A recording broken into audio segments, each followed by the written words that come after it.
जय भीम, जय महाराष्ट्र.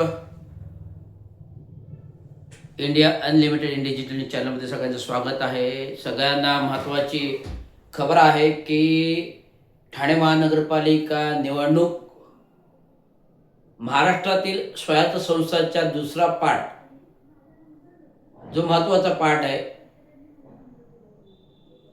स्वायत्त संस्था नगर परिषद नगरपालिकेच्या निवडणुका पहिल्या टर्ममध्ये झाल्या.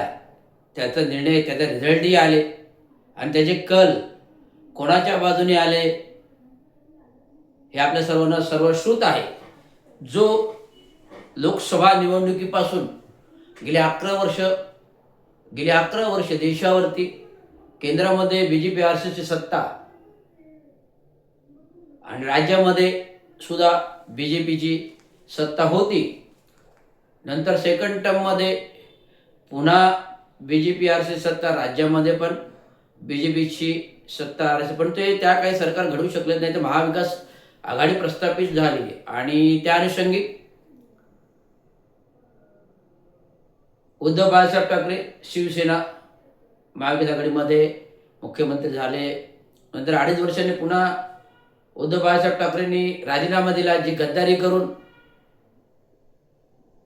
जे राजकारण घडवलं गेलं महाराष्ट्राच्या राज्यामध्ये, 2.5 वर्ष त्यांनी सत्ता गाजवली. ज्यांनी पक्ष फोडाफोडी केली त्या लोकांनी सत्ता गाजवली. त्याच्यामध्ये भारतीय जनता पार्टीने 40 पक्षफोडी आमदारांना, मग ते शिवसेना एकनाथ शिंदे गटाचे असतील की राष्ट्रवादी अजित पवार गटाचे असतील, हे विधानसभे सत्तेसाठी हे समीकरण होतं. हे समीकरण असं झालं की पूर्ण EVM हॅकिंग, मताची टक्केवारी आणि पैशाचा महापूर, भ्रष्टाचार, या जोरावर त्यांनी निवडणुका जिंकल्या. म्हणजे शिक्का कुठला आला?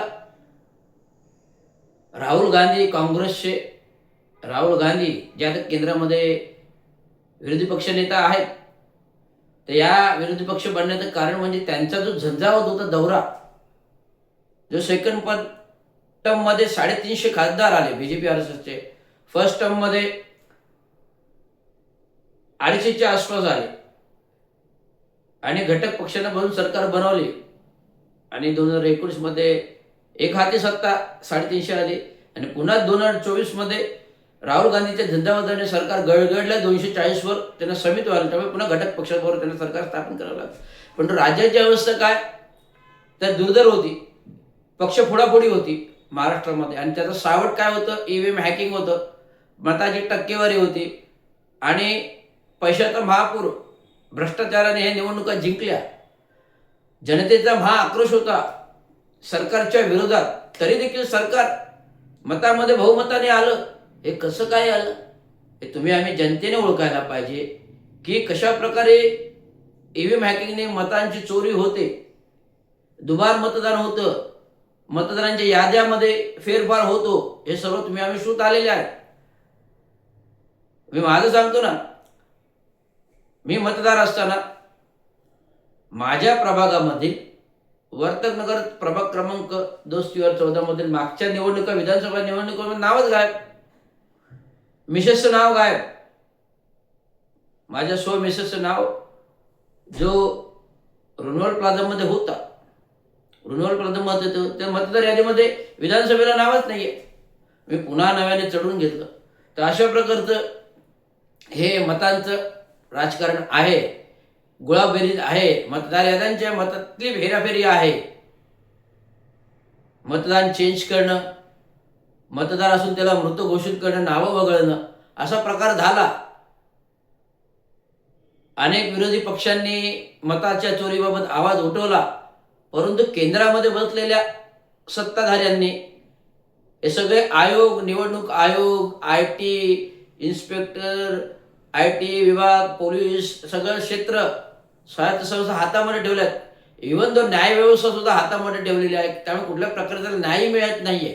जर न्याय मागायला गेलं तर अशा प्रकारचं देशाचं, संविधानाचं, घटनेचं राज्य, ज्या महामानव विश्वभूषण प्रमुख डॉक्टर बाबासाहेब आंबेडकरांनी बनवलं त्याचं उलथापालट चालू आहे. सगळे उलथापालट संपूर्ण महाराष्ट्रातलं राजकारण घाणेरडं झालं आहे.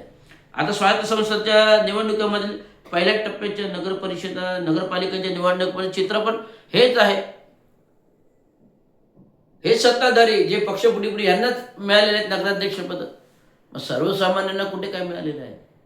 तर आता या महानगरपालिकेच्या सेकंड टर्मच्या 29 महानगरपालिकेच्या निवडणुकीमध्ये भ्रष्टाचाराला कुठेतरी आळा घातला असेल तर महानगरपालिकांपासून सुरुवात व्हायला पाहिजे. महानगरपालिकांपासून सुरुवात व्हायला पाहिजे. तो ठाणे महानगरपालिकेतून जो 34 वर्षाची अबाध टक्केवारीची सत्ता, भ्रष्टाचाराची सत्ता आणि जे महानगरपालिकेला नाव रूप दिवंगत काम करणारे चांगो शिंदे, सतीश प्रधान, गम कोळी, नारायण कोळी, कांती कोळी,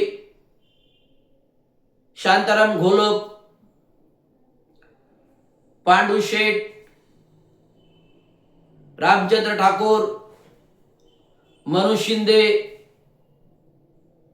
देवगत कामकर्ते चांगो शिंदे, मारुतराव शिंदे, सतीश प्रधान या जुन्या जाणत्या लोकांनी जे ठाण्याला वैभव मिळवून दिलं, ठाणे महानगरपालिका श्रीमंत स्तरावर उच्चभ्रू आणून बसवली. परंतु हीच ठाणे महानगरपालिका गेले 34 वर्ष जी सत्तेमध्ये नावलौकिक होतो श्रीमंत महानगरपालिका होती, मागच्या 10 वर्षामध्ये बॅकफ्रूट होत आली आणि 5 वर्षात या महानगरपालिकेचा 350 कोटीचं ऑडिट झालेलं नाही. ठाणे महानगरपालिकेचं 350 कोटीचं ऑडिट न करणं हाच भ्रष्टाचाराचा पुरावा आहे. अनेक प्रकल्प विकासाची विशेष शासन निधी अंतर्गत निघत आहेत. मग ते गडकरी रंगायत आणि स्ट्रक्चरल ऑडिट केलं नाही तरी विधानसभा निवडणूक पूर्व दुरुस्तीचं काम उद्घाटन